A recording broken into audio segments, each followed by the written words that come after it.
Halo teman-teman semua, para subscriber yang setia.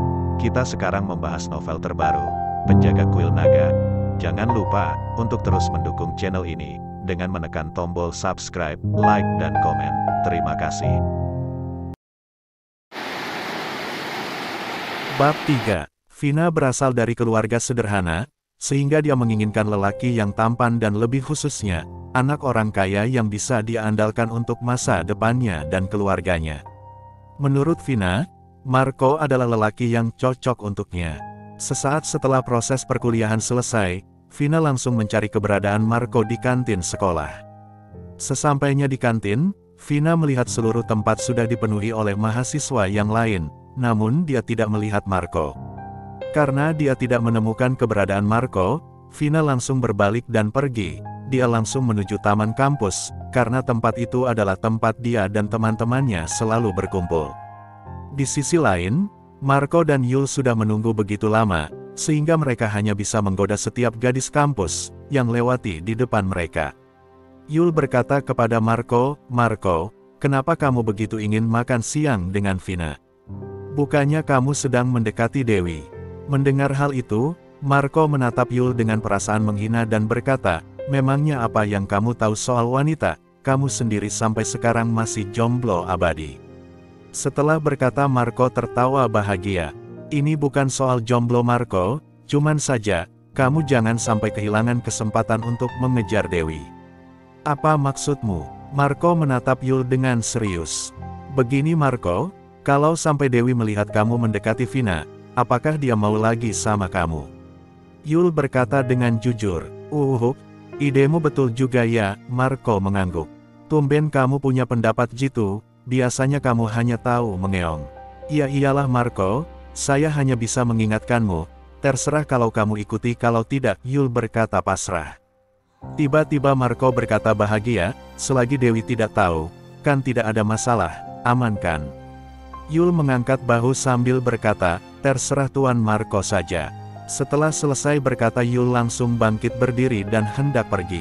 Namun sebelum dia pergi, dia dihentikan oleh Marco sambil bertanya, "Yul, menurutmu, Vina itu cantik tidak? Apakah dia lebih cantik daripada Dewi?" Lebih cantik Bunda Korla." "Ya sudah, saya pergi duluan ya." Selesai bicara Yul langsung meninggalkan Marco sendirian. Marco hanya menghela nafas kecewa, melihat Yul pergi semakin jauh. Di sisi lain di ujung taman, Marco melihat Vina yang lagi berdiri sedang melihat sekeliling. Ketika mata Vina menyapu keberadaan Marco, gadis tersebut melemparkan senyum menggoda. Marco melambaikan tangannya, seketika Vina langsung menghampirinya. "Maaf ya sudah menunggu lama," Vina berkata dengan wajah sedikit bersalah. "Ah, tidak masalah, saya kebetulan lagi ada waktu luang hari ini," Marco menjawab dengan rasa bahagia terpancar di wajahnya. "Oh iya, kalau kamu tidak mata kuliah lagi, bagaimana kalau kita makan siang?" "Boleh, kalau kamu yang mentraktirku," Vina berkata dengan suara menggoda. "Suatu keberuntungan jika makan bersama, untuk wanita secantik kamu." Setelah berkata, Marco membawa Vina pergi dengan mobil mewahnya, BMW keluaran terbaru. Marco membawa Vina di rumah makan Suci, di mana rumah makan Suci merupakan salah satu rumah makan termewah di kota Gowe. Setelah selesai makan siang, Marco mengajak Vina ke mall untuk shopping. Sekitar pukul 5 sore, di perpustakaan Lemon baru saja selesai belajar, karena jika ada waktu kosong, Lemon hanya menghabiskan waktunya untuk belajar. Lemon berjalan ke halte, menunggu bus angkutan umum yang membawanya ke asrama. 2 hari telah berlalu, Lemon bertanya-tanya kenapa dalam waktu 2 hari ini, Vina tidak pernah menelponnya, sementara SMS Lemon tidak pernah dibalas, nomornya juga tidak bisa dihubungi. Di kantin kampus, Lemon berjalan dengan santai menghampiri meja kosong. Dia melihat Vina bersama Marco, sedang makan bersama teman-temannya Vina. Lemon yang mengetahui keberadaan Marco, Lemon tidak berani mendekati Vina, dia lebih memilih duduk di meja kosong, yang berseberangan dengan meja tempat duduknya Marco.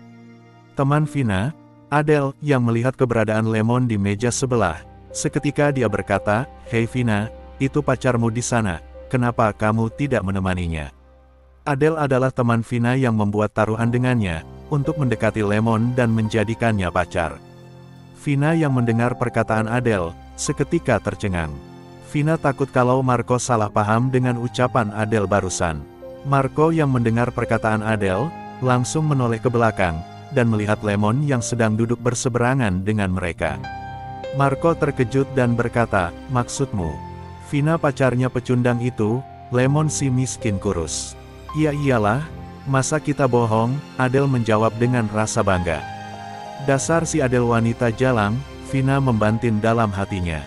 Dengan ekspresi wajah masam, Vina buru-buru menjawab, "Marco, ini hanya salah paham, sebenarnya Lemon itu hanya sekedar pacar taruhan, saya tidak menyukainya." Mendengar hal itu Marco hanya mengerutkan keningnya. "Pacar taruhan, apa maksudnya ini? Saya tidak mengerti." Setelah Marco selesai bertanya, Adele langsung menjawab, dia menceritakan seluruh alur ceritanya, hingga Vina dan Lemon jadian. Ceritanya seperti itu, tapi kenyataannya, mereka selalu bersama dalam waktu 2 minggu terakhir. "Saya takut mereka berdua sudah melakukan hal-hal yang tidak baik," Adele berkata dengan menggertakkan giginya. Dia dipenuhi rasa cemburu, karena Adele juga menargetkan Marco sebagai pasangannya. Tidak disangka Vina malah dipilih oleh Marco. Mendengar kata-katanya Adele, Vina seketika menjadi murka. "Bro," Vina memukul meja, "dasar kamu wanita jalang, beraninya kamu memfitnahku seperti itu. Asal kamu tahu, jangankan melakukan hal yang tidak baik dengannya, memegang tangannya saja, saya sangat jijik." Vina terlihat marah, teman-teman mereka yang lain juga buka suara untuk menghibur Vina. Bab 4. Lemon yang berada di sebelah meja mereka, telah mendengar alur ceritanya secara terperinci, ketika Adele menjelaskannya kepada Marco. Wajah Lemon terlihat sangat sedih, dia tidak menyangka perasaannya akan dipermainkan oleh Vina. Padahal dia sangat menyayangi Vina, dia kira Vina adalah wanita yang baik-baik, tapi setelah mendengar ucapan dari mulut Adele, rasa sayang di hatinya seketika berubah menjadi rasa benci, yang sangat besar, sebesar gunung anak Krakatau.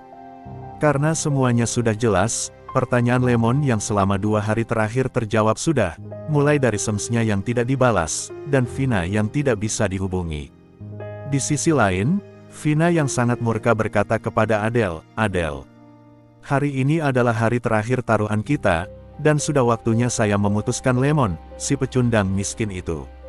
Adele mengangkat bahunya sambil berkata, "Iya, sebenarnya sih menurut saya, ada sedikit yang tidak kamu patuhi aturan permainan, sehingga pertarungan ini hanya 80% menurutku."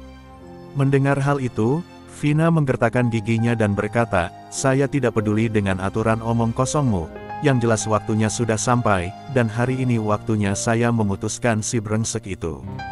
Setelah Lemon lepas dari rasa kesedihannya, dia ingin secepatnya pergi dari tempat itu, namun sebelum dia pergi, dia dihadang oleh Vina. "Tunggu dulu, kebetulan kamu sudah ada di sini, jadi saya ingin..." Sebelum Vina menyelesaikan kata-katanya, Lemon mengangkat tangannya dan berkata, "Sudah cukup. Semuanya sudah jelas, hubungan kita sudah berakhir, dan nikmati kemenanganmu." Dengan perasaan yang campur aduk, dengan mata berkaca-kaca Lemon berkata dingin, "Saya kira kamu ini wanita baik-baik, tapi ternyata kamu tidak lebih dari seorang manusia pecundang. Saya pastikan di masa depan, kamu akan membayar apa yang sudah pernah kamu lakukan." Mendengar kata-kata yang diucapkan Lemon, Marco seketika menjadi murka. "Woi, Lemon, memangnya kamu ini siapa? Berani membentak wanitaku?" Vina yang melihat Marco membelanya, dia tersenyum bahagia, ditambah lagi kalimat Marco yang mengatakan dia wanitanya. Marco menatap Lemon dengan dingin, "Saya pikir kamu sudah bosan hidup ya? Apa kamu tidak takut kalau gigimu semua bisa copot? Kamu si miskin jangan terlalu banyak omong kosong. Apa kamu tidak tahu malu, berani mengancam?"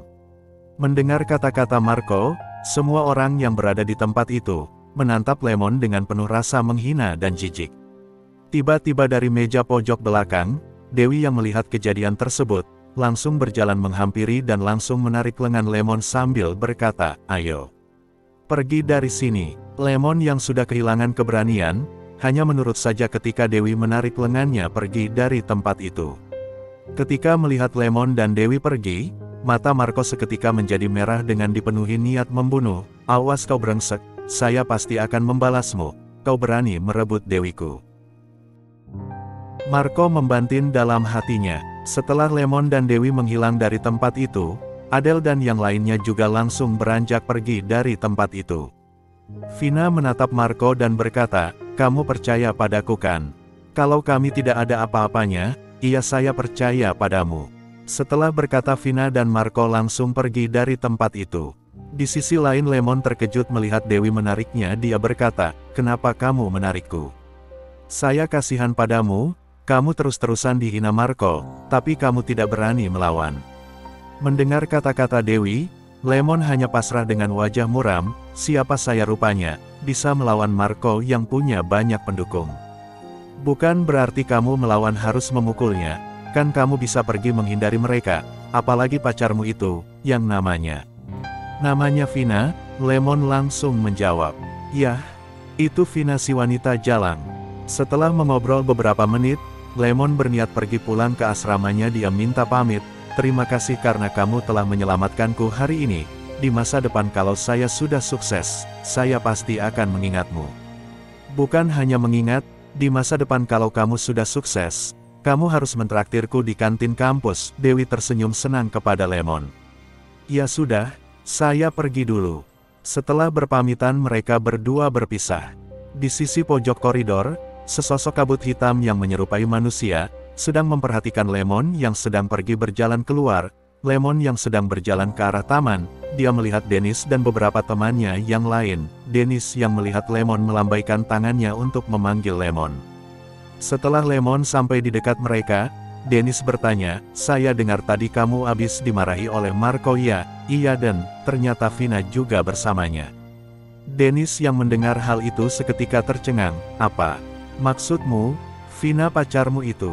Lemon menganggukkan kepalanya. Dasar wanita jalang, pasti dia mengejar Marco karena Marco kaya dan anak pejabat. Teman mereka yang lain berkata, memangnya kalau Marco anak pejabat, ayahnya Marco bisa memberikan segalanya kepada Vina. Hus, jangan sembarang bicara kamu, nanti kalau didengar Marco, bisa-bisa mati kita.